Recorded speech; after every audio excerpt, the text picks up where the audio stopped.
এবং সিদ্ধান্ত গ্রহণ করা এটা সময়ের অপরিহার্য একটি দাবি এবং অপরিহার্য একটা প্রয়োজনীয় বিষয়। আমি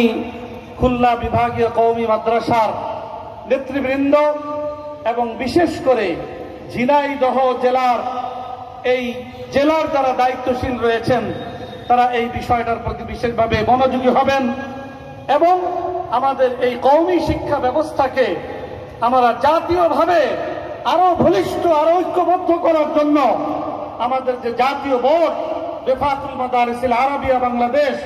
বেফাকুল মাদারিসিল আরাবিয়া বাংলাদেশের হাতকে আমরা শক্তিশালী করব এবং বেফাকের ঊর্ধ্বে সারা দেশের আরো বেফাকের সাথে আরো 5 বোর্ড মিলিয়ে মোট 6 বোর্ডের ঐক্যবদ্ধ প্ল্যাটফর্ম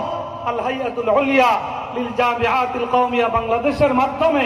গোটা দেশের শীর্ষ ওলামায়ে কেরাম, সর্বশ্রেণীর ওলামায়ে কেরাম, সর্বধরনের সব জেলার কওমি মাদ্রাসাগুলা আজকে আল হাইয়াতুল উলিয়ার ব্যানারে আজকে ঐক্যবদ্ধ।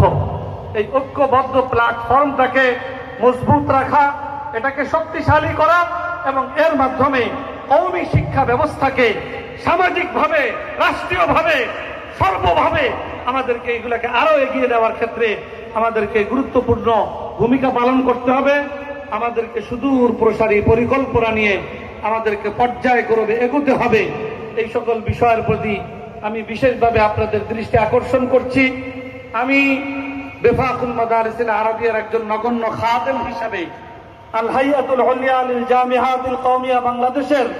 স্থায়ী কমিটির একজন সদস্য হিসাবে মুরব্বিয়ানে কেরামের পক্ষ থেকে আজকের এই সুন্দর সম্মেলন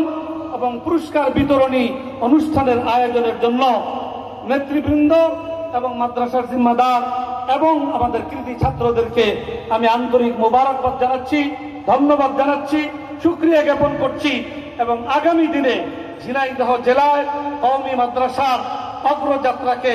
আরো কিভাবে শানিত করা যায়, আরো কিভাবে এগিয়ে নেওয়া যায়, লেখাপড়ার মান আরো কিভাবে ভালো করা যায় এবং কওমি মাদ্রাসার লেখাপড়ার আসল যে মাকসাদ প্রতিটা ছাত্রকে তার লেখাপড়া অনুযায়ী তার জীবনকে গড়ে তোলা, সেই বিষয়ের প্রতি আরো কিভাবে দৃষ্টি নিবদ্ধ করা যায়, এই বিষয়গুলোর প্রতি আপনাদেরকে বিশেষভাবে দৃষ্টি আকর্ষণ করে